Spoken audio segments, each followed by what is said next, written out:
voltage in the system. Siya yung nagsusupply ng supplies current or voltage in the system. Drives the molecule through the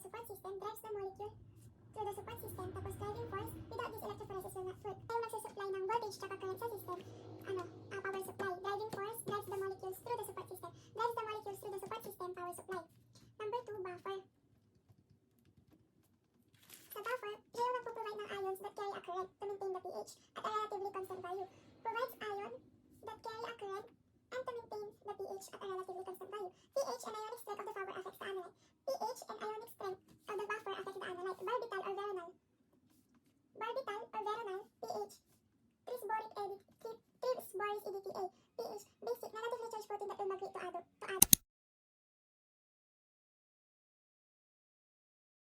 CSF protein, co-massy blue. Pag nanogram quantities, gold or silver stain. Last component. Detecting system, densitometer. Densitometer measures the absorbance of stain, concentration of the dye.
kayo ngayon, sir.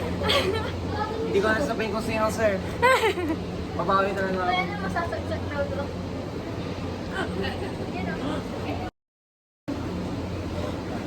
Magcha-charge ka, Vito. Huwag na, kahit malubag na ako umuwi.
Gotta chew, you gotta chew, I gotta chew. Sabihin ko, maaga kayo nagising. Chicken nuggets. May chicken. Anong gustuhan? Nakapot na yan. Magkano dito ako? Chicken dyan po. Si Sisire. Magkano po dito sa... Suga. Otak-camera naman ako ni Eliza. Magkano po dito? How much is this? Ano to? Dynamite. Ay, dynamite. Ala, rocket yun. Magkano yung Altay? Altay. Limawan? Limawon.